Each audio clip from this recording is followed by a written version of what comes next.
pergi ke Tanjung, orang berkolek, elok haluan bertatah sembrani. Al-Quran dijunjung, sunnah dikelek, jadikan panduan hidup insani. Bismillahirrahmanirrahim. Alhamdulillahirabbil alamin wassalatu wassalamu ala asyrafil anbiya'i wal mursalin wa ala alihi wa sahbihi ajma'in. Assalamualaikum warahmatullahi wabarakatuh. Apa khabar kepada anda semua penonton setia rancangan Tanyalah Ustaz, biar tahu jangan keliru. Alhamdulillah, syukur kita kepada Allah Subhanahu wa taala kerana dengan izin, limpah kurnia dan nikmat satu rezeki daripada Allah Subhanahu wa taala, di awal pagi lagi Allah Taala telah pun mengurniakan kepada kita satu rezeki dalam bentuk ilmu. Dan seperti biasa, kita akan teruskan pengajian kita, silibus kita, iaitu tafsir dan juga taranum pada hari ini dalam melayari bahtera ilmu. Untuk hari ini, topik kita adalah surah Ghafir bermula ayat 37, 38 dan 39. Hanya 3 ayat yang akan kita fokus untuk pagi ini. Alhamdulillah, jadi penonton yang berada di rumah, saya mohon kepada anda semua ataupun yang melihat kita melalui kaca TV, ada juga yang melihat kita melalui live di ruangan Facebook dan sebagainya, jom bersama dengan saya kita menjadi ejen penyebar kebaikan dengan cara kita buat amal jariah, pahala di hujung jari. Jangan lupa untuk kongsikan soalan-soalan anda di Facebook Tanyalah Ustaz TV3, dan seandainya kalau anda ingin buat panggilan, anda boleh tunggu signal daripada saya, insya-Allah. Mudah-mudahan ada manfaat kebaikan. Baik, untuk perbincangan kita pada pagi ini turut bersama dengan saya panel undangan kita, masya-Allah, bintang ilmuwan kita yang tak asing lagi, Al-Fadil Ustaz Dr. Muhammad Luqman Ibrahim. Assalamualaikum Ustaz. Waalaikumsalam. Alhamdulillah. Gandingan pertama kita untuk pagi ini Ustaz. Ya. Mudah-mudahan perbincangan yang kita bawakan kepada penonton yang berada di rumah mendatangkan 1000 manfaat kebaikan untuk semua. Mudah-mudahan insya-Allah. Amin amin Allahumma ya amin. Penonton, saya hanya nak ambil sedikit masa sahaja. Saya kira baik untuk kita teruskan PJJ, pengajian jarak jauh kita. Anda bersama dengan kami Tanyalah Ustaz untuk sediakan satu kitab tafsir untuk anda berada di rumah bersama dengan keluarga di hujung minggu. Lebih cantik lagi kita gunakan tafsir Pimpinan Ar-Rahman. Kita cuba untuk menyelaraskan penggunaan tafsir Tanyalah Ustaz, dan perjalanan kita untuk khatam tafsir sebanyak 30 juzuk ini masih lagi panjang. Jadi kenapa tidak? Saya kira ini lebih baik untuk kita sediakan satu tafsir untuk membumikan Al-Quran dalam rumah kita, insya-Allah. Amin amin Allahumma ya amin. Jadi untuk tidak mengambil masa yang lebih panjang, kita mohon Al-Fadil Ustaz untuk melantunkan bacaan ayat suci Al-Quran. Tapi sebelum itu, penonton, jom kita lihat terlebih dahulu intipati surah Ghafir, ataupun nama lainnya adalah surah Al-Mu'min.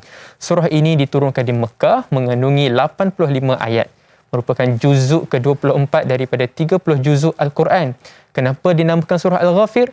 Iaitu ia mengampunkan dosa. Alhamdulillah. Sepintas lalu. Silakan Ustaz. A'udzubillahi minasyaitonirrajim. Bismillahirrahmanirrahim. Alhamdulillahilladzi arsala rasulahu bil huda wa dinil haqq liyudhhirahu 'alad dini kullih wa kafaa billahi syahida. Wassalatu wassalamu ala Rasulillah wa ala alihi wa ashabihi wa mawalah. Terima kasih Da'i Nizal, tuan-tuan, puan-puan, muslimin, muslimat, mukmin, mukminat, sidang penonton yang dirahmati Allah sekalian. Pagi ini kita bersama-sama di dalam rancangan Tanyalah Ustaz, biar tahu jangan keliru. Dan tuan-tuan, kita akan sama-sama membincangkan ayat 37 untuk awal ini. Dan saya akan baca dulu daripada surah Ghafir ayat 37. Jadi tuan-tuan boleh dapatkan Al-Quran, mushaf, telefon masing-masing. InsyaAllah boleh kita sama-sama belajar untuk bacaan ayat 37. A'udzu billahi minasyaitonir rajim.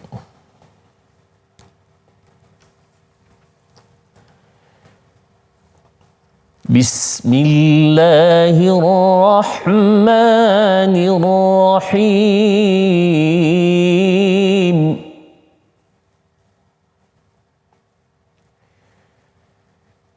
أسباب السماوات فأطلع إلى إله موسى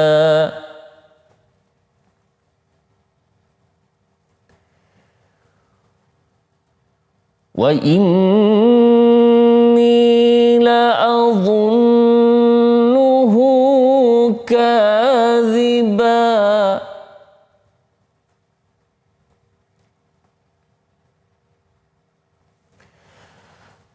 وكذلك زين لفرعون سوء عمله وصد عن السبيل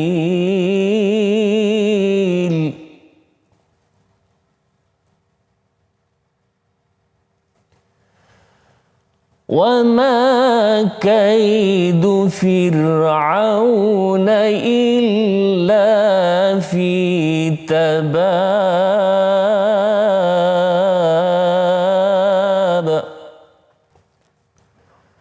صدق الله العظيم.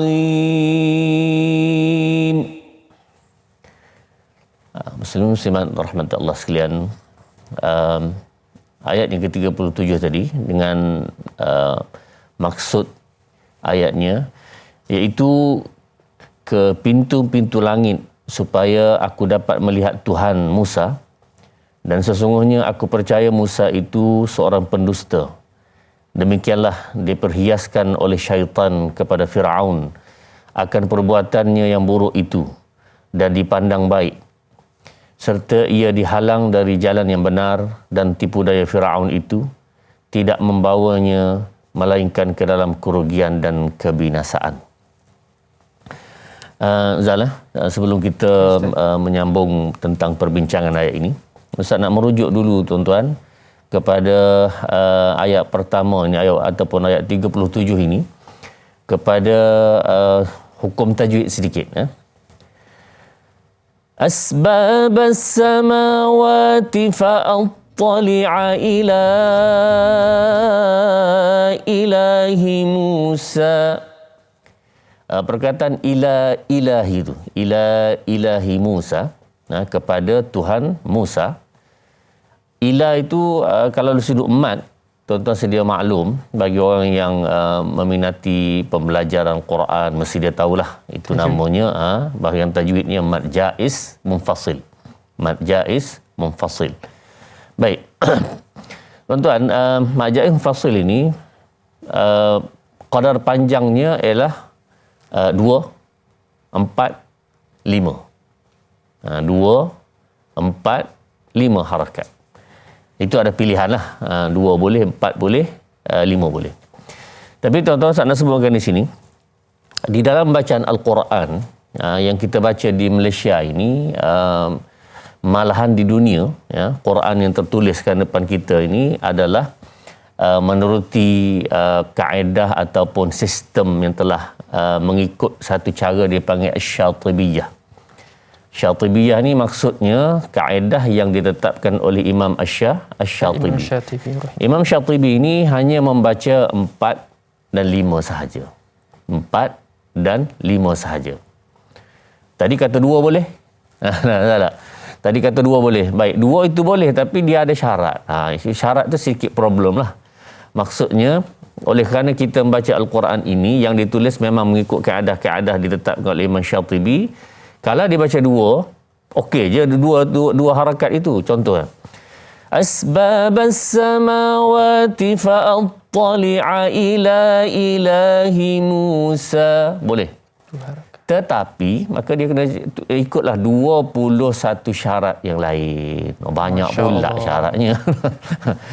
Kalau syarat 1, 2 okey, 21 tuan-tuan. Jadi yang 2 tu saya minta supaya tolong abaikan dulu, ambil 4 atau 5 sahaja untuk mad jaiz munfasil.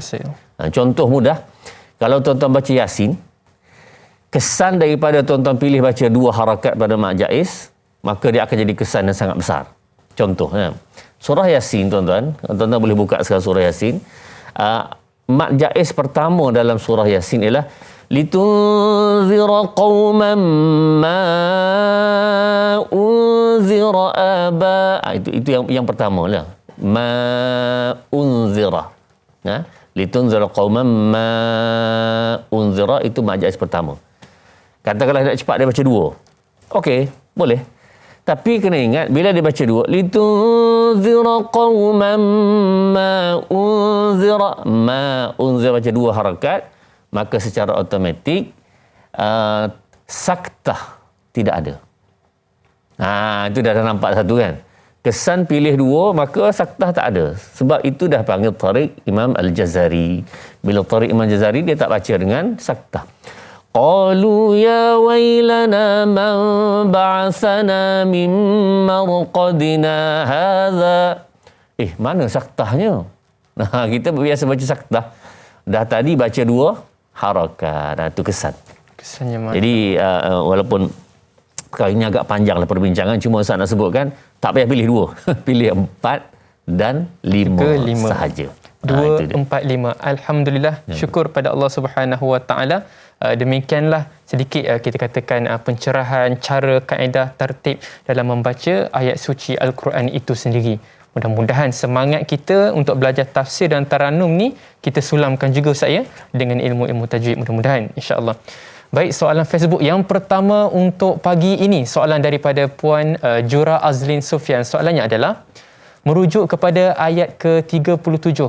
Apakah yang Nabi Musa alaihi salam beritahu kepada Firaun sehingga dia begitu berang dan mendakwa Nabi Musa alaihi salam adalah seorang pendusta dan dia perlu naik ke langit untuk mempercayai kata-kata Nabi Musa itu? Cantik soalannya. Apakah yang Nabi Musa beritahu kepada Firaun ketika itu sehingga dia begitu berang dan mendakwa Nabi Musa adalah seorang yang pendusta, untuk mempercayai kata-kata Nabi Musa itu sendiri? Mohon pencerahan. Terima kasih. #Tanyalah Ustaz biar tahu jangan keliru. Silakan Ustaz. Terima kasih kepada Jura Azlin Sufyan. Soalan sangat baik sebagai pembuka kepada kita pada pagi ini. Tuan-tuan muslimin dan rahmat Allah sekalian, sebenarnya bila sebut tentang Firaun, dia akan berkait kepada beberapa perkara besar lah. Dan ada perbincangan Ustaz catatkan di sini tentang siapa Firaun sebenarnya, bagaimana dia merentahnya, negara mananya, apa semua itu perbincangan yang agak panjang. InsyaAllah Ustaz akan selit-selitkan di dalam selang-selang masa yang kita ada ni lah. InsyaAllah. Baik, tuan-tuan dan rahmat Allah sekalian. Ayat ini merujuk terus kepada Nabi Allah Musa pergi berdakwah kepada Firaun.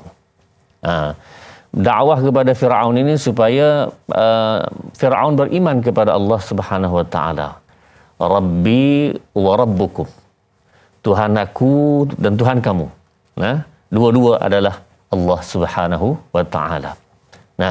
Jadi ada orang memberi alasan dan mengatakan di sini ayat ini menunjukkan kepada bahawa Firaun mengaku bahawa Allah Subhanahu Wa Taala berada di langit. Kenapa mengaku? Dia suruh Haman. Haman ini dia punya menteri dia, supaya bina satu bangunan yang tinggi. Aku nak naik ke langit, asbabas samawati fa'attali'a ila ilahi Musa. Aku nak mencapai pintu-pintu langit. Aku nak pergi tengok Tuhan ada tak kat sana. Tuan-tuan, habiskan ayat ini. Bila habiskan ayat ini, wa inni la'adhunnuhu kadhiba. Dan aku aku merasakan bahawa Firaun ataupun Musa ini adalah berbohong. Sebenarnya ayat ini Firaun kata kepada Nabi Allah Musa dan kepada pengikut-pengikut dia sebenarnya dalam bentuk istihza. Apa istihza? Nak mempersendakan, nak main-main aja. Aku rasa tak ada pun. Itu sebagai satu penghinaan kepada Nabi Allah Musa. Kenapa tuan-tuan? Perlu diingat bahawa Nabi Musa alaihissalam bila dia berdakwah kepada Firaun, masa tu Firaun sudah mengaku ana rabbukumul a'la. Faqala ana rabbukumul a'la. Akulah Tuhan yang maha tinggi. Jadi confirm dia tak mengaku adanya Tuhan lain daripada dia. Dia sendiri itu Tuhan dah, dia mengaku. Surah An-Nazi'at Ustaz. Ya, betul. Jadi dengan sebab itu tuan-tuan, poin yang pertama kena pegang bahawa Firaun ni memang tak mengaku adanya Tuhan. Yang mengaku Tuhan tu dia sendiri ya. Dan sebenarnya tuan-tuan, Firaun mengaku begini ni dia ada sebab. Kerana dia tengok orang lain ni ada masalah berlaku. Dia tak ada masalah. Dia kaya. Dia ada satu kerajaan yang besar. Dia rasalah. Kemudian dia tak pernah sakit. Dalam riwayat menyebutkan dia tak pernah sakit. Dia apa dia nak boleh berlaku. Cuma tak dalam riwayat tidak menyebutlah dia boleh terbang apa semua macam seperti mana Nabi Allah Sulaiman apa semua tu. Cumanya dia ada kelebihan-kelebihan seperti itu. Akhirnya orang ni ada sakit, ada penyakit kusta, ada sopak, ada cerah perut dan semua sekali tuan-tuan dia tak ada. Maka yang tak ada sebenarnya Tuhan aja. Jadi aku umumkan pada hari ini aku Tuhan. Ana rabbukumul a'la. Jadi dengan sebab itu tuan-tuan, bila Nabi Allah Musa memberitahu kepada Firaun bahawa Allah itu Tuhanku dan Tuhan kamu. Tuhanku dan Tuhan kamu, maka dia tak boleh terima. Dia tak boleh terima. Satu statement yang tak dapat diterima oleh manusia yang mula merasakan dirinya itu serba cukup dengan dirinya. Baiklah penonton yang berada di rumah, teruskan bersama dengan kita pengajian kita tawakuf seketika, hadamkan ilmu kembali selepas ini.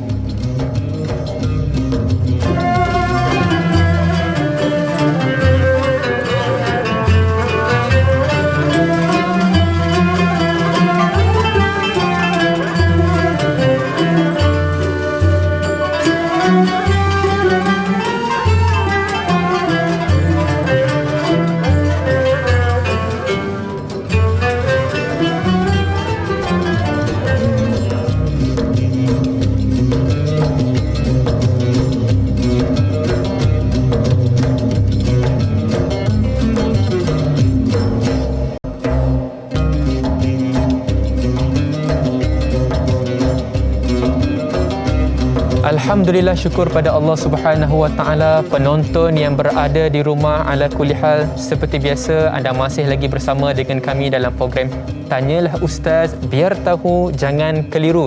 Jom kita teruskan pengajian tafsir dan taranum kita surah Ghafir. Sekarang ini kita masih lagi dalam ayat yang ke-36.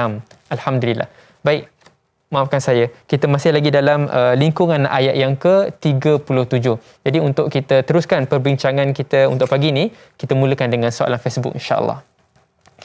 Soalan daripada Salrasid Cikci. Soalannya adalah, dan dia telah dihalang dari jalan yang benar. Adakah Firaun dijauhkan dari jalan yang benar kerana kerana kedegilan dia menentang Nabi Musa alaihissalam dan menolak kebenaran sejak awal lagi, dan Allah Subhanahu Wa Taala menjauhkan dia dari jalan yang benar. Kedua, adakah binaan piramid itu dan menara dari Firaun itu bertujuan untuk melihat Allah Subhanahu Wa Taala di langit? Kita ada dua soalan di sini. Pertama, adakah Firaun dijauhkan dari jalan yang benar kerana kedegilan dia semata-mata? Dan soalan yang kedua adalah, adakah binaan piramid dan juga menara yang dibina oleh Firaun itu bertujuan untuk melihat Allah Ta'ala semata-mata? Cantik soalan ini. Silakan Ustaz. Baik, terima kasih kepada Sar Rashid Cikci. Soalan yang sangat baik. Ya. Tuan-tuan muslimat dan rahmat Allah sekalian. Firaun ini sebenarnya satu lambang. Satu lambang raja yang menentang Allah dan Rasul.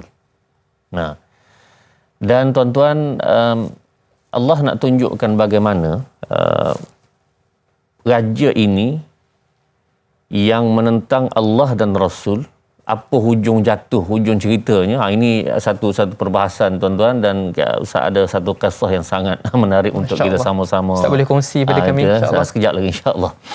Dan tuan-tuan, bila Firaun ini dia sudah sampai ke tahap yang melampau.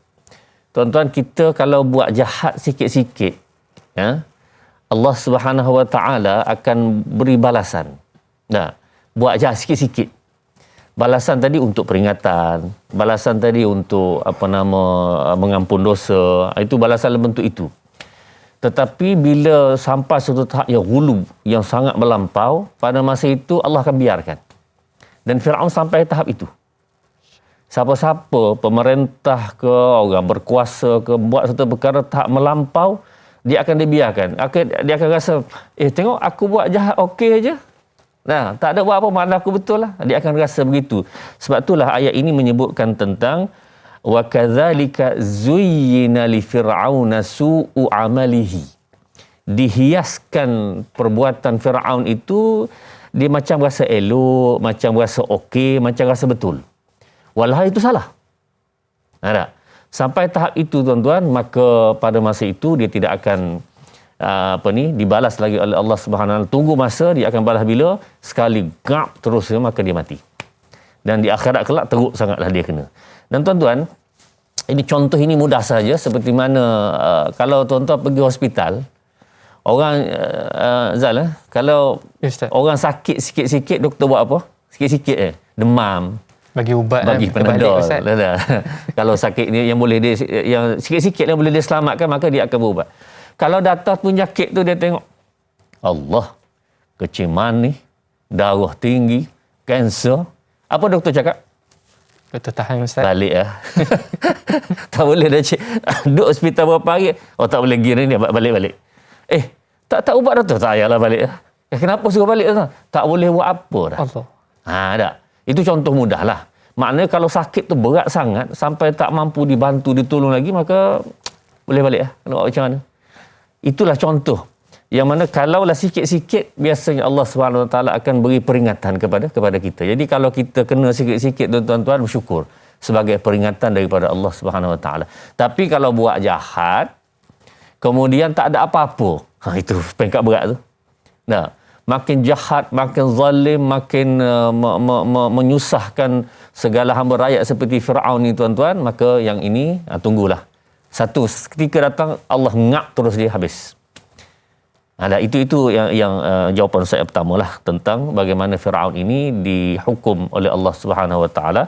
Nanti insya-Allah sampai kisah kepada bagaimana Firaun ini dihukum dengan cara yang sebetulnya di sisi Allah Subhanahu Wa Taala. Satu. Yang kedua adalah tentang piramid. Tuan-tuan, piramid ini Ustaz mencarinya, adakah bangunan piramid itulah tujuan untuk dia pergi melihat Allah Subhanahu Wa Taala? Itu tak dapat dipastikan. Cuma tuan-tuan, setiap raja dan Firaun ini, dia ada satu lambang kesombongan. Dia paksa hamba rakyat untuk membina bangunan seperti ini yang kita kira sekarang sebagai miracle ataupun sebagai benda yang luar biasa. Ya. 7 keajaiban dunia dan seumpama. Sebenarnya dibina piramid ini dengan melalui air mata, dengan melalui darah manusia, dengan melalui kesusahan terpaksa ditanggung manusia. Dia telah memaksa manusia begitu sekali. Tetapi akhirnya tuan-tuan, dia juga mati dalam keadaan penuh kehinaan, ditenggelamkan dalam laut oleh Allah Subhanahu Wa Taala.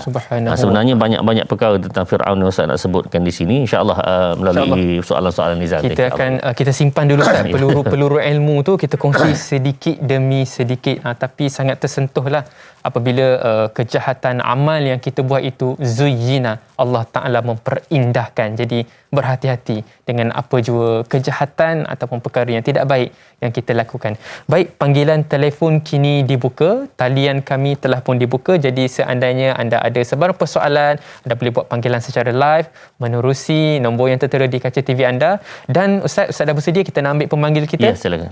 Pemanggil kita yang sulung untuk pagi ini. Assalamualaikum warahmatullahi wabarakatuh. Siapa di sana? Waalaikumsalam warahmatullahi wabarakatuh. Kak Iyat sini, Nohayati Ismail dari Rawang. Masya Allah Kak Iyat, apa khabar, sihat?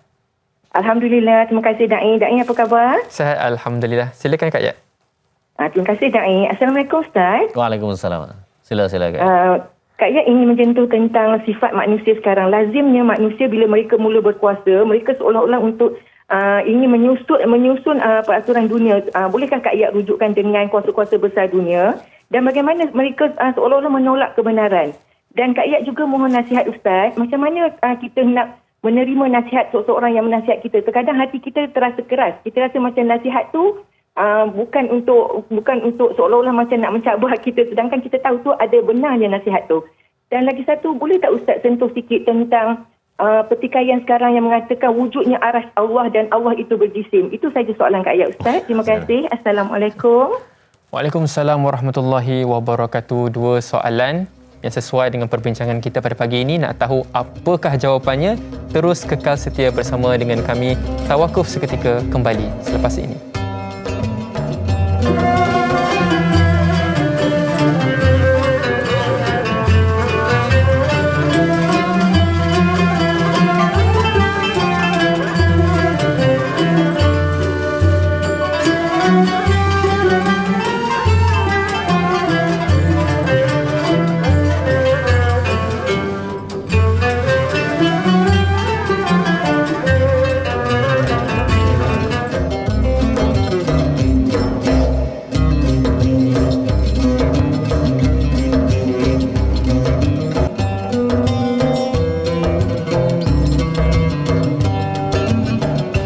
Penonton yang berada di rumah, kita masih lagi meneruskan pengajian kita tafsir dan juga taranum surah Al-Ghafir, surah Ghafir merujuk kepada ayat 37, 38 dan 39. Sekarang ini kita masih lagi dalam ayat yang ke-37. Alhamdulillah. Satu rezeki daripada Allah Subhanahu Wa Taala.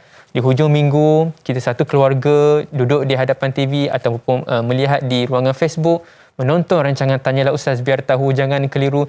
Jadikan siaran 2 jam ini sebagai satu kelas panduan tafsir untuk anda sekeluarga. Mudah-mudahan ada manfaat kebaikan, insya-Allah. Baik, kita teruskan dengan soalan tadi Ustaz. Ustaz dah bersedia? Ya. Mudah-mudahan insya-Allah. Silakan Ustaz. Baik, terima kasih kepada Kak Ayat. Soalan yang sangat baik, dan tuan-tuan, beliau Kak Ayat ni sentiasa bersama kita lah, pemanggil dan juga pemberi komen yang tegar lah kepada Tanyalah Ustaz. Moga teruskan insya-Allah. Baik, tuan-tuan muslimin rahmati Allah sekalian. Soalan pertama beliau ialah berkenaan dengan macam mana kita nak terima nasihat. Tuan-tuan, nasihat ini sebenarnya diberikan kepada semua orang, hatta kepada Rasul sallallahu alaihi wasallam. Rasulullah sallallahu alaihi wasallam ditegur beberapa kali dalam Quran. Ditegur beberapa kali dalam Al-Quran. Contoh tuan-tuan, Ustaz nak ringkaskan saja. Yang pertama, tuan-tuan boleh rujuk surah Abasa wa Tawalla. Itu teguran Rasulullah sallallahu alaihi wasallam terhadap keputusan Rasulullah mengutamakan orang ketua-ketua Quraisy lebih daripada seorang buta telah Islam namanya Abdullah bin Ummi Maktum. Tuan-tuan boleh rujuk inilah. Sebab tuan-tuan perlu diingat bahawa Nabi sallallahu alaihi wasallam ini dia ada ini disepakati, dan jumhur ulama mengatakan bahawa Rasulullah sallallahu alaihi wasallam ada ijtihad. Ijtihad, selagi mana tidak ada wahyu turun, maka Rasulullah sallallahu alaihi wasallam berijtihad. Makna ini pandangan Nabi sallallahu alaihi wasallam.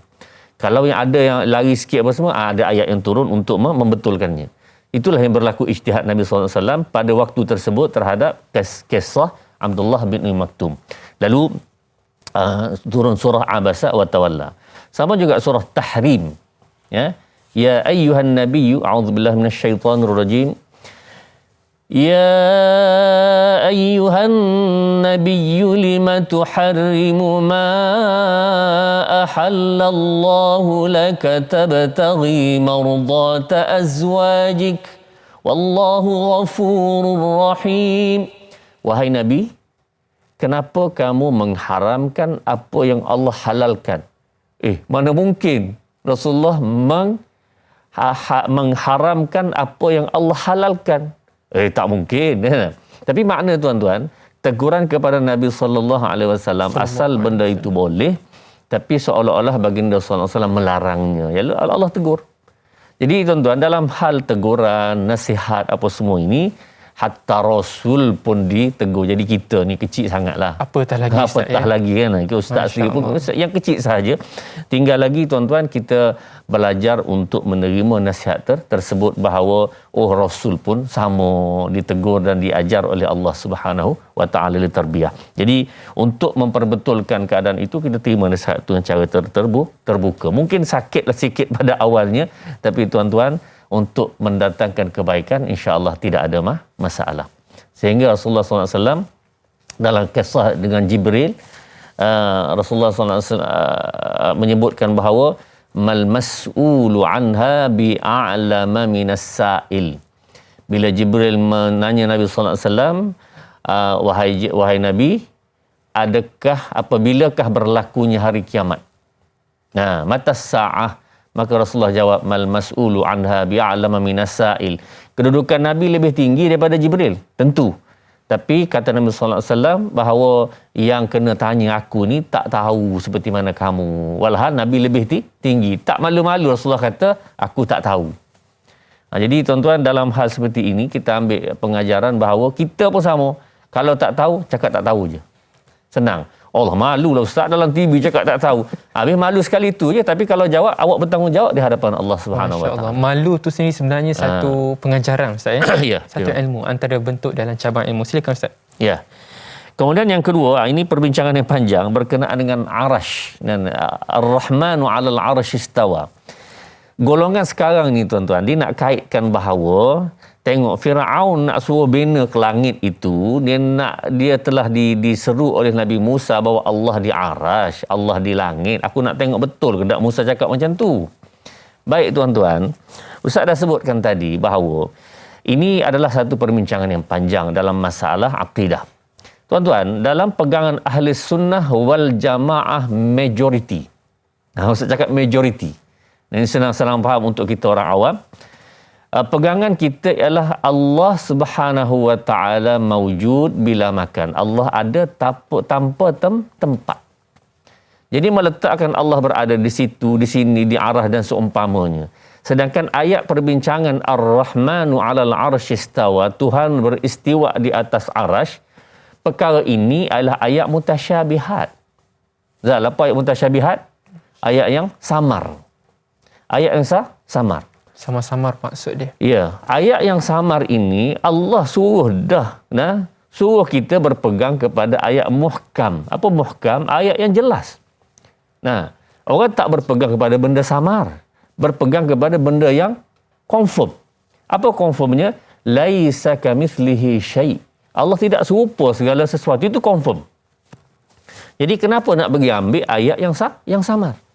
Nah, jadi Allah sebut dengan jelas, wa ma ya'lamu ta'wilahu illallah. Takwil yang sebenarnya dalam ayat seperti ini Allah sahaja yang tahu. Jadi dengan sebab itu tuan-tuan, kita kembalikan bahawa ayat-ayat mutasyabihat itu yang samar, kita letak pada tahap yang samar itu. Yang ini Allah Subhanahu Wa Taala tahu. Tapi yang kita tahu, laisa kamitslihi syai'un walam yakul lahu kufuwan ahad. Allah tidak sama dengan segala sesuatu. Jadi kalaulah benda itu boleh menyamakan dengan apa yang makhluk itu, maka kita akan sedaya upaya untuk menjauhinya, tidak bincangnya dan seumpamanya. Kita kata Allah Subhanahu Wa Taala a'lamu bi muradihi. Allah lebih mengetahui. Allah Subhanahu Wa Taala lebih maha mengetahui. Baik, kita teruskan dengan panggilan kita yang seterusnya, pemanggil kita insya-Allah.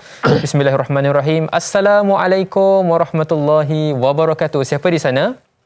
Waalaikumsalam warahmatullahi wabarakatuh. Haji Tukinon, Haji Muhammad Saleh ya, Sekudai Johor. Masya-Allah. Apa khabar Tuan Haji? Khabar baik, Dr. Luqman dan Nizal baik ya. Saya doakan mudah-mudahan sehat selalu. Amin, insya-Allah, mudah-mudahan. Silakan Tuan Haji. Baik, persoalannya saya nak tanya dengan Ustaz Abdul lah. Dalam ayat yang ke-37, Nabi Musa diganggu oleh syaitan. Maknanya dia nak pesongkan apa yang benar daripada Allah kepada Nabi Musa. Syaitan kata, buat apa kau nak ikut macam ni? Tak ikut akulah, ikut yang jalan sesat. Jadi saya nak minta pandangan Ustaz. Musa ni ikut tak cakap syaitan tu. Maknanya syaitan ni bukannya dia nak, kalau boleh dia nak menyesatkan jalan Allah aja. Tapi Nabi Musa kata, aku adalah daripada perintahan Allah supaya menyampaikan sesuatu yang betul. Minta pandangan daripada Ustaz pagi ni. Terima kasih banyak-banyak Ustaz. Assalamualaikum. Waalaikumsalam warahmatullahi wabarakatuh. Gangguan syaitan, hasutan itu dan sebagainya datang kepada manusia. Atau Nabi SAW juga diganggu, Ustaz. Pandangan Ustaz untuk kita semua, insya-Allah. Tuan-tuan muslim-muslimat rahmat Allah sekalian, terima kasih kepada Haji Tukinun. Mudah-mudahan sentiasa sihat walafiat dan Allah Subhanahu Wa Taala sentiasa merahmati beliau lah. Amin. Dan tuan-tuan, sebenarnya bila sebut tentang gangguan syaitan, ada dua perkara besar. Yang pertama sekali, tuan-tuan, syaitan ni Allah beri kelebihan kepada dia, ya. Dia boleh masuk ke dalam tubuh kita ni majrad dam. Majrad dam maksudnya, Ustaz? Darah, urat darah kita, dia boleh masuk dalam tu. Aliran darah itu dia boleh masuk. Susah juga lah tuan-tuan nak lari, nak lawan dia ni, kerana dia berada dalam tubuh kita sebenarnya. Bahkan Allah meletakkan yang satu syaitan yang lain, ataupun nak kata jin ke iblis itu, dia panggil qarin. Qarin yang berada pada manusia. Nah, berada bersama manusia. Jadi makna pada tubuh kita ni tuan-tuan, ada syaitan ataupun iblis tu dia panggil qarin, yang bersama. Bersama tu apa dia? Dia kerja nak narik kita kepada kejahatan. Ini dia qarin. Jadi ini satu perkara yang Allah Subhanahu Wa Taala buat untuk menguji manusia. Nak tak nak tuan-tuan, kalau orang tu kuat kepada perintah Allah Subhanahu Wa Taala, dia kuat bersama-sama para malaikat, kuat bersama Al-Quran dan hadis Nabi sallallahu alaihi wasallam, dia selamat. Tetapi kalau tidak, dia akan dibawa kepada jalan yang dibawa oleh qarin tadi. Dengan syaitan-syaitannya sekali. Dan sebenarnya qarin ini juga ada kepada Nabi sallallahu alaihi wasallam. Sahabat tanya macam mana? Qarin aku dah kuah kering dah. Kuah kering, tak boleh buat apa. Kenapa tuan-tuan? Kerana Rasulullah sallallahu alaihi wasallam dia tak mampu nak tipu, nak kawal dan seumpama. Tapi kita tuan-tuan akan menghadapi perkara tersebut selama-lamanya lah. Yang penting kita sama-sama mengikut panduan Al-Quran dan sunnah Nabi sallallahu alaihi wasallam. Sallallahu alaihi wasallam. Mudah-mudahan insya-Allah penonton yang berada di rumah, jom kita berzikir seketika, jangan ke mana, terus setia bersama dengan kami kembali selepas ini.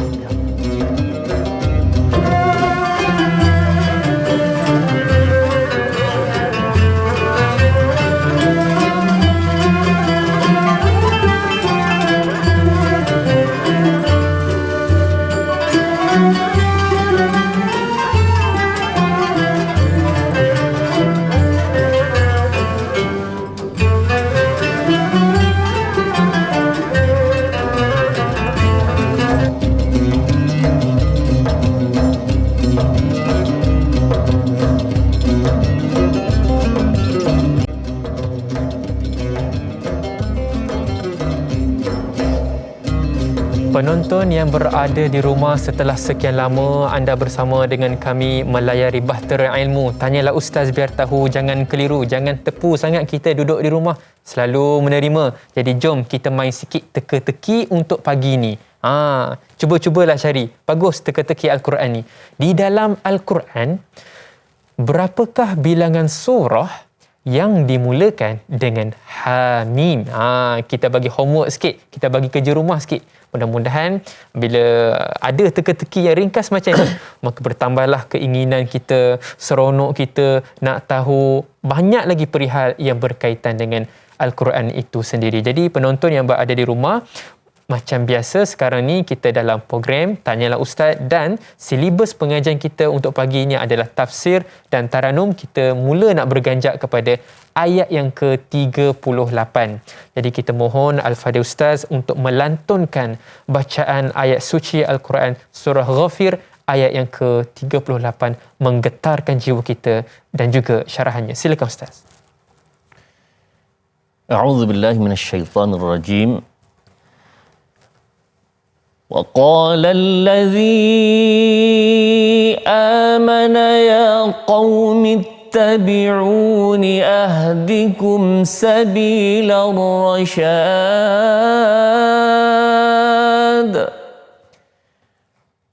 Dan berkatalah pula orang yang beriman itu, wahai kaumku, turutkanlah nasihatku, aku akan menunjukkan kepada kamu jalan yang benar.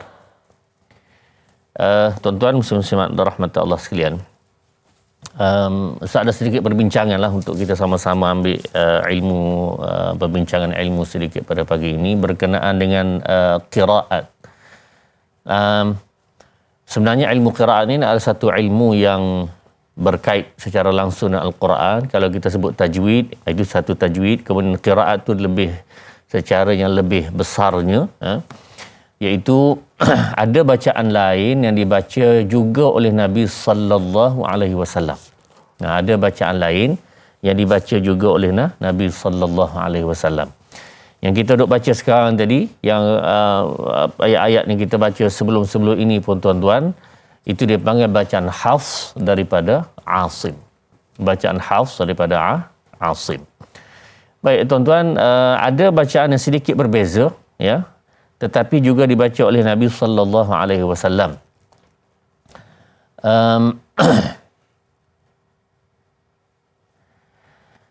Saya nak bagi contoh bacaan Imam Ibnu Katsir, Bazzi dan Qumbul membaca dengan وَقَالَ الَّذِي آمَنَ يَا قَوْمِ اتَّبِعُونِي أَهْدِكُمْ سَبِيلَ الرَّشَادِ.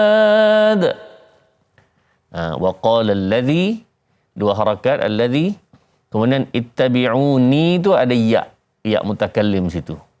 Nah, ahdikumu, dengan silah mimil jama' di situ, ahdikumu sabilar rasyad. Baik, ada sikit bezalah situ. Pertama sekali ialah ittabi'uni tu ada tambahan ya. Nah, kita baca ittabi'uni ahdikum. Tapi Imam Ibn Katsir baca tambah ya di situ, ya mutakallim. Dalam makna memang ada tuan-tuan. Cuba perhatikan maknanya. Wahai kaumku, turutlah ku, ikutlah aku. Maknanya ada ya mutakallim di situ sebenarnya, ikutlah ku. Ayat itu ittabi'uni. Ada qiraat yang membaca dengan hazah seperti kita, ittabi'uni ahdikum. Ada qiraat yang membaca dengan ittabi'uni ahdikum, dua harakat. Tak apalah, tak ada masalah, itu perbincangan yang lain. Tapi nak bagi tahu tuan-tuan, di sana ada bacaan yang sedikit berbeza tetapi juga dibaca oleh Nabi sallallahu alaihi wasallam. Diiktiraf oleh Nabi sallallahu alaihi wasallam. Masya-Allah, tabarakallah. Baik penonton yang berada di rumah, demikianlah kita dah pun masuk kepada ayat yang ke-38.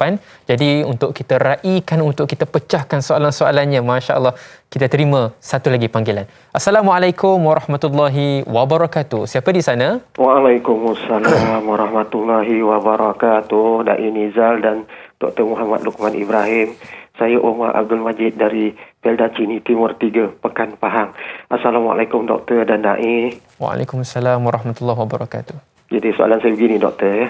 Doktor, kita mesti dia maklum, ya, Fir'aun, ya, yang cukup benci dengan Nabi Musa alaihi salam, ya, dan Nabi Musa pun cukup gerun dengan Fir'aun ini, hinggakan dia minta doa dengan Allah Subhanahu wa taala. Yang kita sedia maklum, kita pun selalu doa itu, Rabbi sadri wa yassir li amri wahlul 'uqdatan min lisani yafqahu qawli. Yang makna dia cukup gerun untuk berhadapan dengan Fir'aun ini. Soalan saya, ni Doktor, kita sedia maklum, Fir'aun ini dah melampaui batas dan mengaku Tuhan.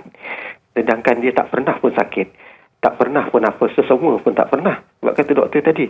Jadi, apakah istidraj yang diberi kepada Fir'aun ini ada boleh dikaitkan dengan kehidupan kita seharian pada masa ini, Doktor? Kerana istidraj ini kita sedia maklum, dia makin diberi nikmat oleh Allah Subhanahu wa taala, bukan nikmat kemuliaan, tapi bencinya Allah kepada seseorang itu. Apakah boleh dikaitkan juga dengan kehidupan kita sehari-harian sekarang ini, Doktor? Bagaimana Fir'aun menerima istidraj begitu?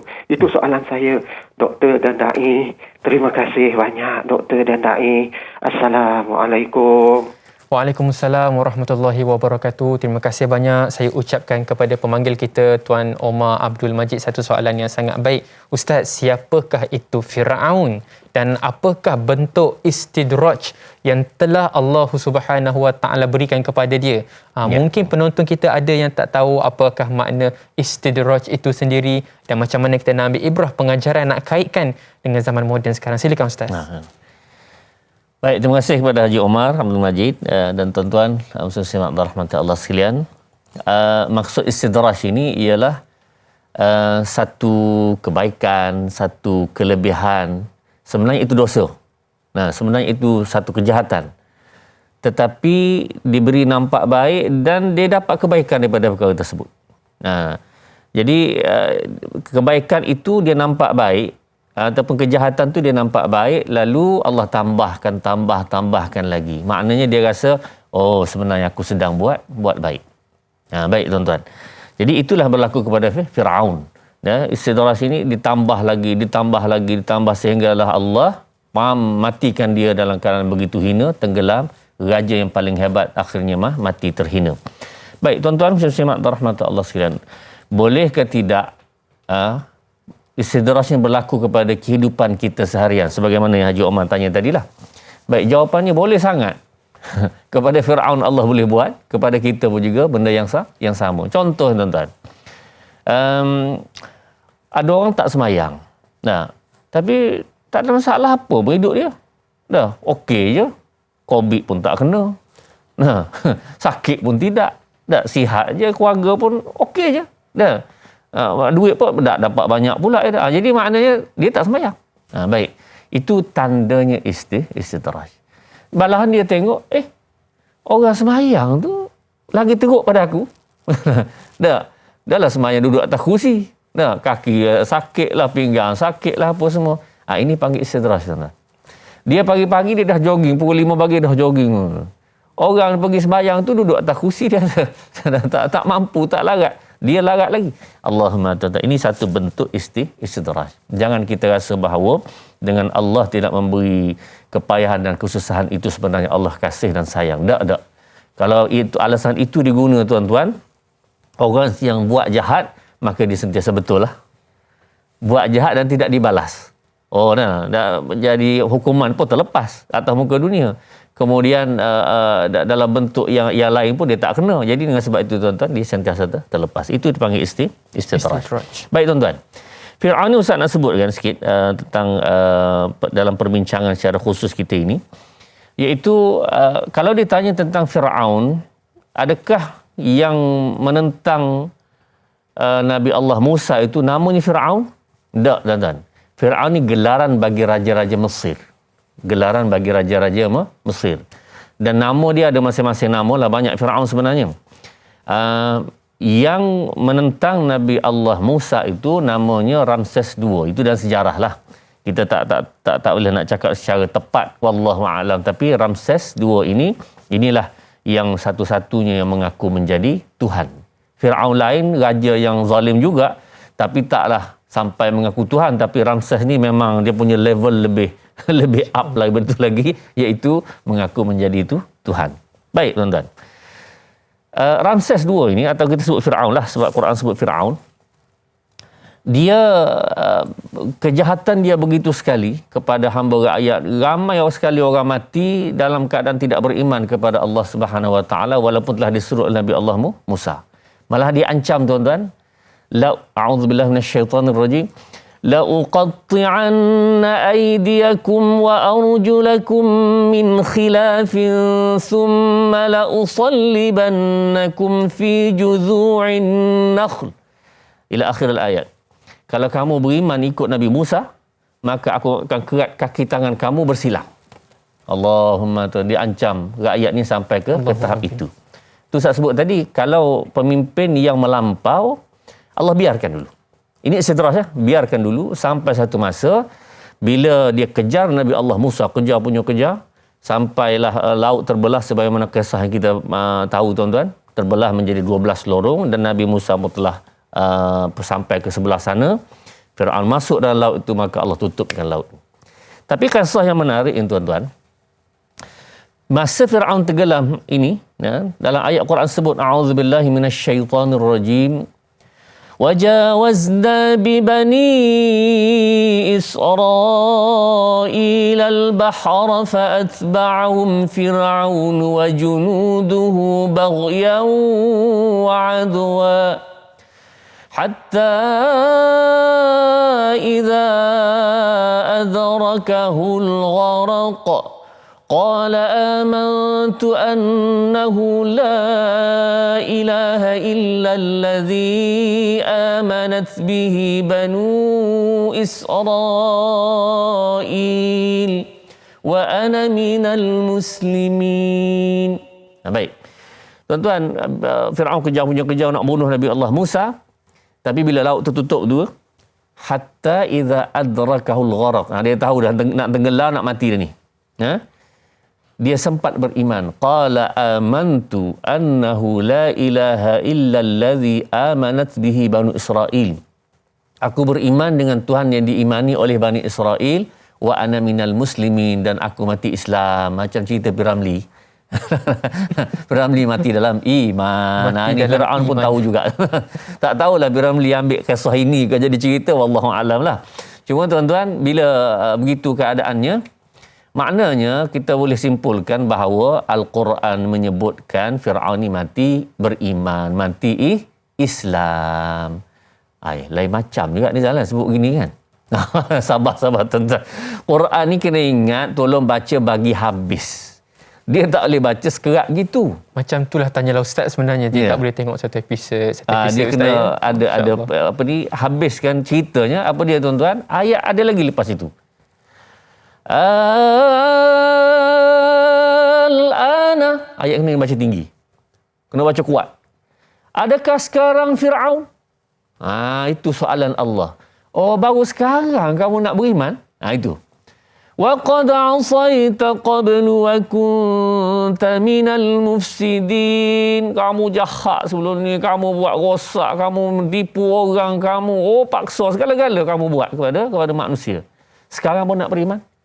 Itu buktinya penolakan Allah Subhanahu Wa Taala terhadap Fir'aun. Ini bukti penolakan. Maksudnya Fir'aun walaupun dia beriman, Allah tolak. Tak boleh. Kamu tidak mati beriman. Jadi kalau baca sampai ayat tu, Fir'aun mati beriman. Jadi tak boleh, tak boleh begitu ya. Jadi itu satu perkara. Ada satu perkara lagi yang agak penting juga di sini. Boleh lagi Nizal? Silakan. Boleh tak lagi? Okey. Ya, yang seterusnya tuan-tuan, Fir'aun ini, jasad Fir'aun Ramses II ini ditemui. Ditemui berdasarkan ayat yang Allah sebutkan juga.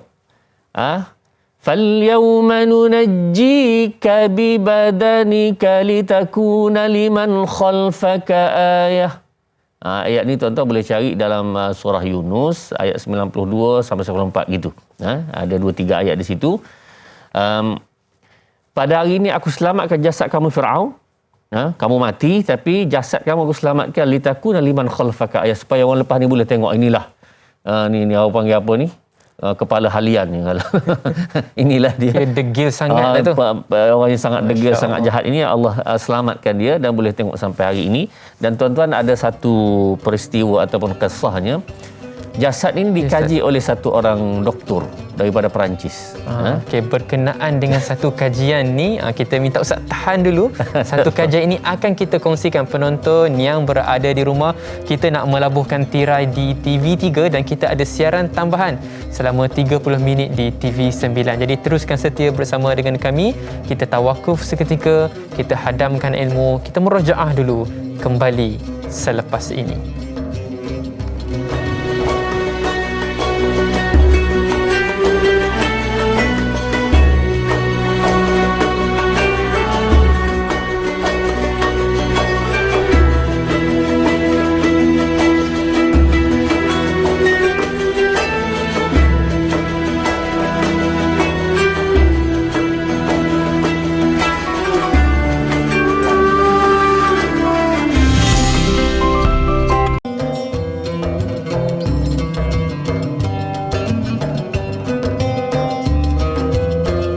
penonton yang berada di rumah, a big congratulations to you. Tahniah saya ucapkan kepada anda kerana masih lagi mampu kekal setia bersama dengan kami dalam program Tanyalah Ustaz. Biar tahu, jangan keliru. Dan pagi ini kita nak teruskan lagi silibus pengajian Al-Quran kita, tafsir dan taranum surah Ghafir merujuk kepada ayat yang ke-38.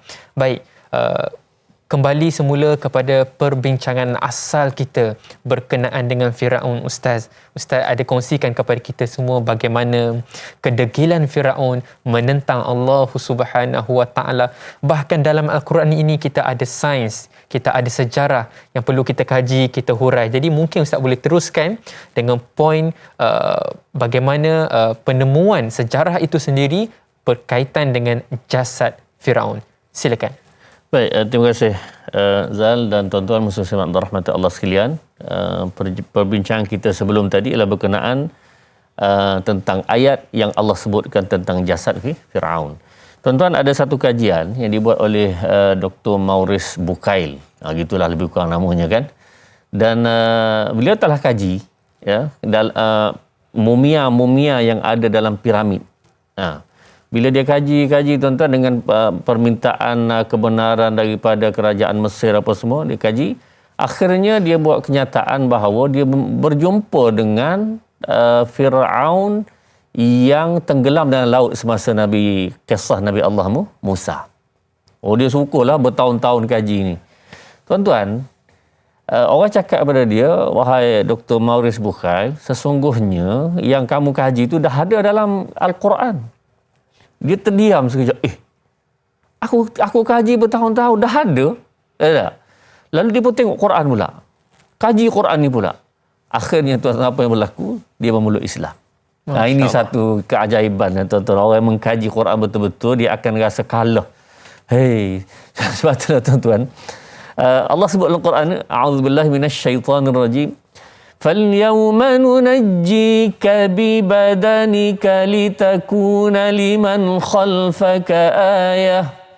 Zal, masa Ustaz mengapa dulu kan? Seronok ayat ni apa dia? Dia punya bunyi tu, فَالْيَوْمَ نُنَجِّيكَ بِبَدَنِكَ لِتَكُونَ. Dia tak ada mat langsung itu.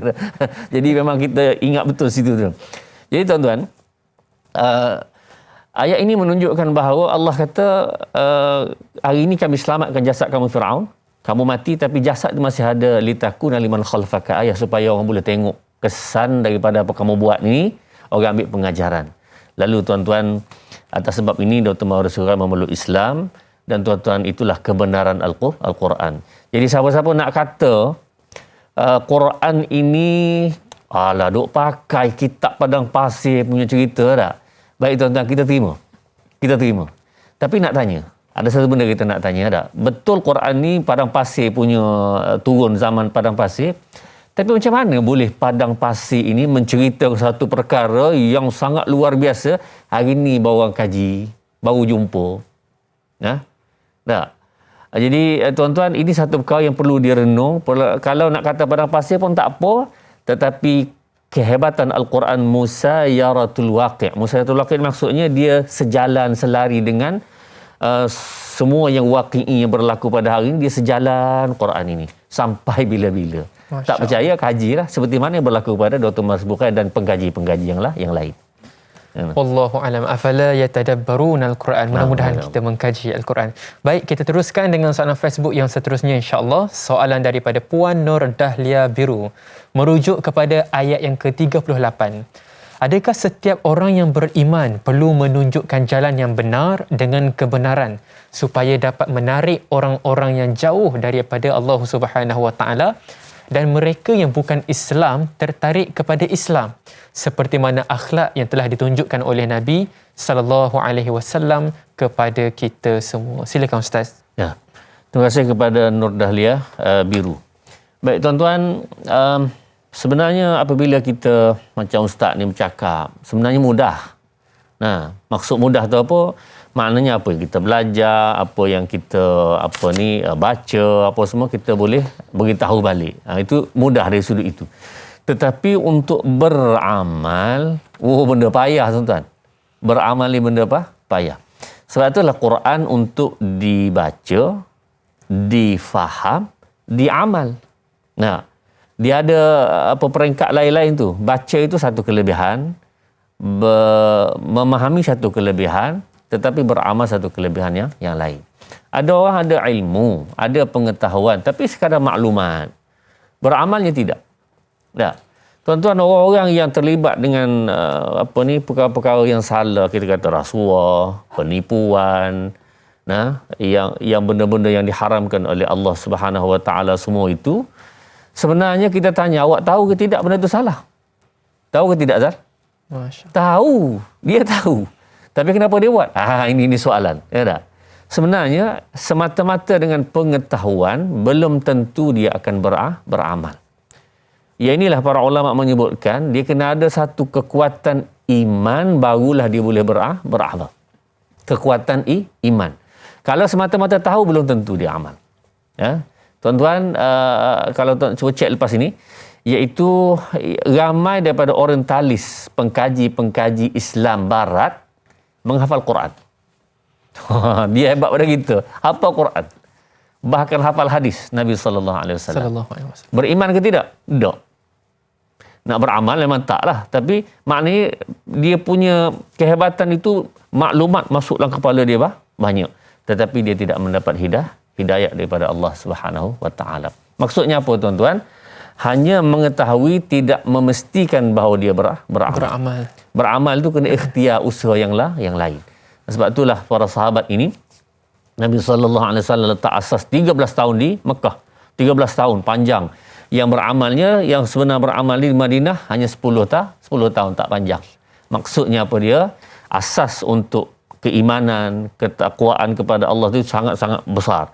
Lepas itu datanglah apa perintah pun kami boleh buat. Sebab itulah bila perintah arak supaya tinggal arak turun di Madinah, sahabat tu dalam peristiwa itu ambil parang, ambil pedang, pergi bedal dia punya tong arak. Dia tuan kedai arak, pergi bedal tong arak. Kenapa? Kerana Allah haramkan pada hari innamal khamru wal maisiru wal ansab wal azlam rijsun min amali syaitan fajtanibuh.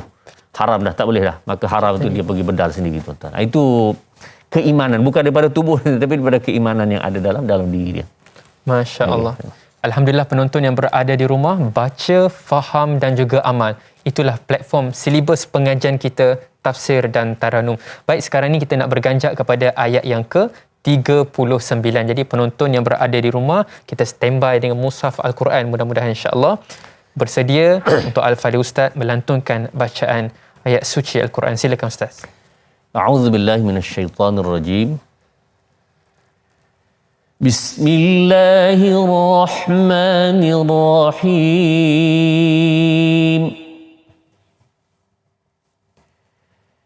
Ya qaumi innama hadhil hayatud dunya mata' wa innal akhirata hiya darul qarar.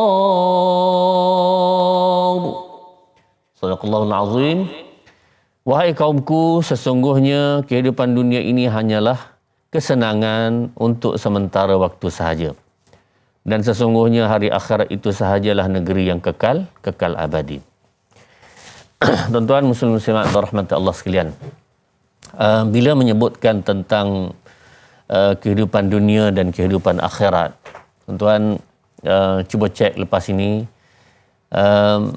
di dalam Al-Quran tidak ada satu pujian khusus kepada dunia, tak ada.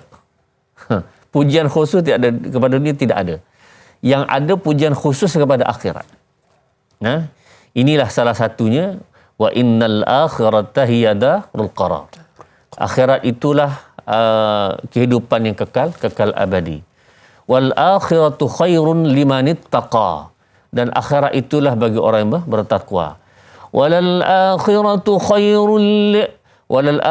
khairul laka minal ula. Dan akhirat itu lebih baik daripada yang dunia. Begitulah pujian semua kepada akhirat.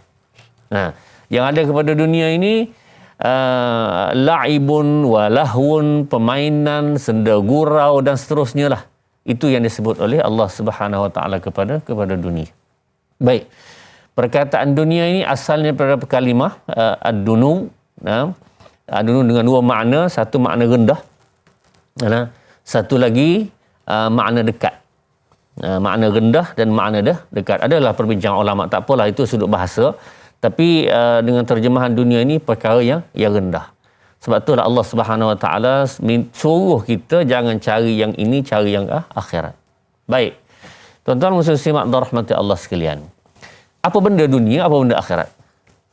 Tak. Apa benda dunia, apa benda akhirat? Dalam Quran 115 kali perkataan dunia, 115 kali perkataan akhirat. Apa maknanya itu?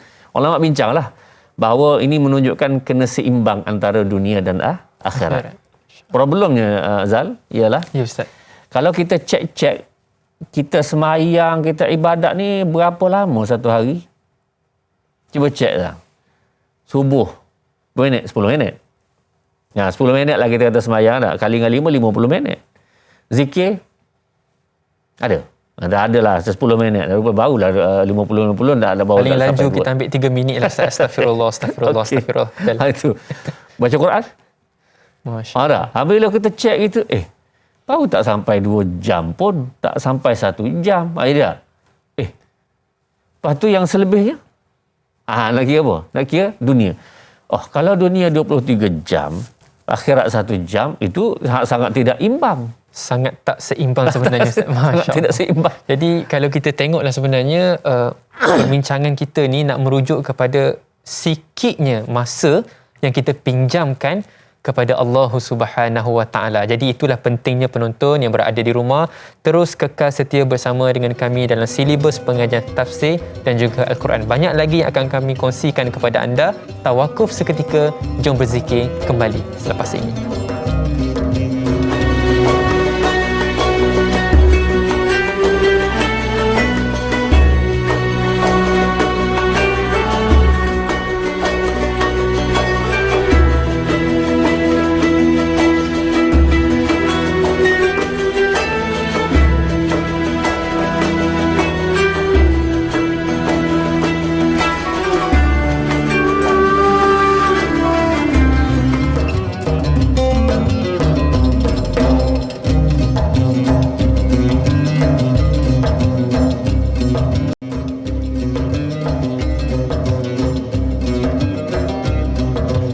Penonton yang berada di rumah, syukur dan teruskan bersyukur kepada Allah Subhanahu Wa Taala kerana rezeki yang melimpah ruah telah banyak Allah Subhanahu Wa Taala kurniakan kepada kita. Jadi berbalik kepada soalan tadi Ustaz, kita nak bertanya kepada Al-Fadhil Ustaz. Kalaulah kita bekerja di dalam bidang konteks yang berbeza, ada yang bekerja di ofis, ada yang bekerja di pejabat, satu karier yang sangat agung, yang sangat baik, saya kira iaitu ibu yang berada di rumah jaga anak-anak dan sebagainya. Adakah itu dikira sebagai satu timbang amal kebaikan? Boleh kita tukarkan sebagai amal jariah? Silakan Ustaz. Terima kasih Zal. Bahasa mudahnya dia kerja dunia. Ya. Macam mana akhirat macam mana? Gitulah bahasa mudah. Kita nak balancekan antara dunia dan akhirat sebenarnya. Tuan-tuan rahmat Allah sekalian. Baik, dalam ibadat ni dia ada dua. Satu ibadat yang khusus. Semayang, puasa, zakat, haji, dia sebut dalam Quran secara jelas itu adalah ibadat. Yang kedua ialah tuan-tuan, perkara yang kita buat itu perkara dunia sebenarnya. Tetapi berpandukan kepada suruhan, arahan, Quran, hadis dan seumpamanya. Contoh, kita kerja ni memanglah asal kerja tu dunia. Kan? Tetapi mematuhi perintah Allah dalam perkara tersebut, insya-Allah kerja tu jadi ibadat. Niat pertama sekali, niat tadi nak membantu keluarga. Itu suruhan agama. Kemudian di dalam kerja tadi ada pematuhan. Ada pematuhan. Pematuhan apa? Iaitu perkara yang Allah larang dia tak buat. Lepas tu ikhtilat dalam pejabat dia jaga. Apa lagi? Maknanya semua waktu semayang cukup waktu pergi semayang. Jadi makna ini semua kepatuhan-kepatuhan yang akan membawa kerja itu ibadah. Samalah juga tuan-tuan, kalau orang buat benda lain sekalipun, buat kerja dah duduk depan komputer menyiapkan program-program dan seumpama, tapi semua itu untuk kepatuhan dia kepada Allah dan Rasul, insya-Allah jadi ibadat. Zal, perasan tak? Ya, Ustaz. Kita ni kalau umur 60 tahun, sebenarnya kita tidur je 20 tahun. Masya-Allah.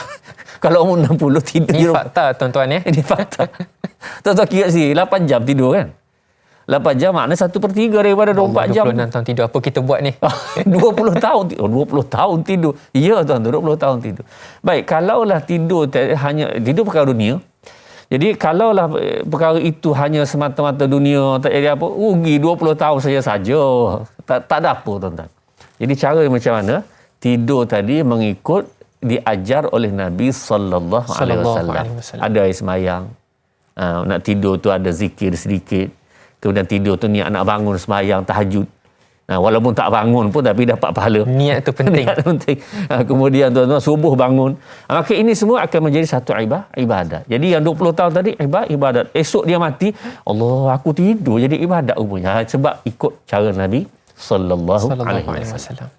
Jadi mana asasnya Ustaz bila baca tentang takrifan ulama tentang dunia akhirat ini, Ustaz tertarik kepada satu benda yang disebut oleh para ulama, apa makna dunia, apa makna akhirat. Dunia ini ialah perkara yang tidak membawa manfaat kepada akhirat. Itu salah satu takrifan. Dunia apa dia? Dunia ialah benda tak ada manfaat kepada akhirat. Itu dunia betul. Tapi kalau dunia itu dibuat tetapi ada kaitan, ada manfaat pada akhirat, itu tidak dikira dunia. Contohnya harta kita, memang dunia lah, harta, cari harta dunia. Tetapi tuan-tuan, harta tadi akhirnya di sebahagian bila tuntutan zakat, dia beri zakat. Sedekah dalam zaman sekarang, tuan-tuan perlu sangat kepada sedekah, bantuan orang susah dan semua, dia beri. Maka insya-Allah pencarian harta tadi akan ada keberkatan dan ada boleh jadi ibadat di sisi Allah Subhanahu wa taala. Mudah-mudahan insya-Allah, amin Allahumma ya amin. Baiklah penonton, kita nak teruskan dengan soalan Facebook kita yang seterusnya insya-Allah. Soalan daripada saudara Aiman Aizuddin merujuk kepada ayat yang terakhir iaitu 39. Kehidupan di dunia ini hanyalah kesenangan sementara. Apakah tanda-tanda manusia yang mencari kesenangan dunia tanpa memikirkan kehidupan di hari akhirat? Adakah orang yang zuhud, orang yang menginginkan kesenangan di hari akhirat? Bagaimana untuk menjadi orang yang zuhud terhadap perkara keduniaan? Soalan yang kedua, adakah orang-orang beriman yang bijak sentiasa memperbanyakkan amal dan melakukan persiapan untuk dibawa ke negeri akhirat yang kekal abadi selamanya? Silakan Ustaz. Baik, terima kasih pada Aiman Izzuddin. Soalan sangat baik. Tuan muslim-musliman rahmati Allah sekalian, bila sebut kehidupan dunia ini sementara, ya memang benar. Dan ayat Quran menyebut dengan sangat jelas, ayat surah Al-Hajj ayat yang ke-47, a'udzubillahi minasyaitonirrajim.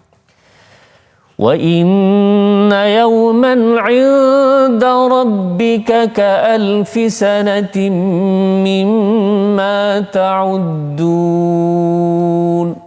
Satu hari di akhirat, ya, samalah 1000 tahun atas muka dunia. Kak Zal, siapa yang atas muka dunia ni hidup 1000 tahun umurnya? Kita dengar Nabi Nuh 950 tahun. Kalau Nabi Nuh sampai 1000 tahun, baru satu hari di akhirat. Jadi tuan-tuan, cuba buat satu perbandingan. Ini untuk kita merasa, Allah kecilnya dunia ini. Kita nak rasa gitu tuan-tuan.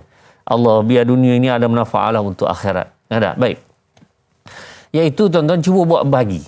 Ya? Satu jam ni, satu hari maksud 24 jam. 24 jam akhirat baru adalah 1000 tahun datang muka dunia. Baik, 12 jam akhirat, kita bagi dua kan? 12 jam akhirat, 500 tahun. 6 jam akhirat, 250 tahun.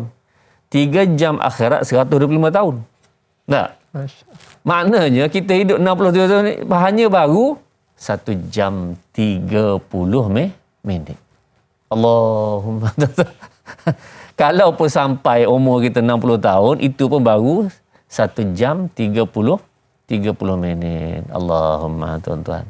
1 jam 30 minit. Mak syurga macam mana Zal kita? 1 jam 30 minit. Jadi tuan-tuan, ini perlu kita ingatkan balik, kita perlu dengar balik, kita perlu ulang balik supaya kita ada keyakinan bahawa hidup kita ni sekejap sangat. Mana akhirat baru 1 jam lebih. Dan berbaloikah untuk buat jahat untuk menempah azab Allah Subhanahu Wa Taala. Dan sangat berbaloi untuk buat baik, untuk taat perintah Allah 1 jam je. Tapi dia dapat syurga Allah Subhanahu Wa Taala di akhirat kelak. Oh, sangat-sangat berbaloi. Jadi tuan-tuan, marilah Ustaz suruh diri Ustaz dan semua kita lah, kru-kru dan juga para penonton yang dirahmati Allah sekalian, untuk kita sama-sama menggunakan hidup dunia kita ni biar ada manfaat di akhirat. Tidur pada manfaat akhirat, makan minum pun kalau ikut sunnah Rasulullah ada manfaat akhirat. Semua sekali itu akan ada manfaat akhirat. Cari rezeki pun ada manfaat akhirat. Kalau itu insya-Allah selamat kita dunia dan akhirat insya-Allah. Mudah-mudahan selamat kehidupan kita di dunia dan juga hari akhirat. Penonton yang berada di rumah, teruskan bersama dengan kami dalam program silibus pengajian Al-Quran ini. Baik, Ustaz, kita nak melabuhkan tirai. Kita mohon Al-Fadhil Ustaz untuk menutup tirai majlis ilmu kita dengan bacaan doa ringkas. Silakan. A'udzubillahi minasyaitonirrajim. Bismillahirrahmanirrahim. Alhamdulillahi rabbil alamin. Wassalatu wassalamu ala asyrafil anbiya'i wal mursalin wa ala alihi wa sahbihi ajma'in. Allahumma arhamna bil Qur'an waj'alhu lana imaman wa nuran wa hudan wa rahmah. اللهم ذكرنا منه ما نسينا وعلمنا منه ما جهلنا وارزقنا تلاوته آناء الليل وأطراف النهار واجعله لنا حجة يا رب العالمين. وصلى الله على سيدنا محمد وعلى آله وصحبه وسلم walhamdulillahi rabbil alamin. Amin, amin, Allahumma ya amin. Penonton, kita nak melaporkan tirai. InsyaAllah, jangan lupa esok pagi teruskan kekal setia bersama dengan kami. Bila hujung rancangan banyak pula landingnya. InsyaAllah anda akan masih lagi bersama dengan saya Da'i Nizar dan juga panel kita Ustaz Dr. Muhammad Luqman Ibrahim. Surah Ghafir esok bermula ayat 40 sehingga ayat yang ke-42. Penonton, hati-hati dengan cuaca sekarang. Terus kekal setia dan cakna dengan arahan semasa demi semasa. Sekian sahaja dari saya. Assalamualaikum warahmatullahi wabarakatuh. Waalaikumsalam.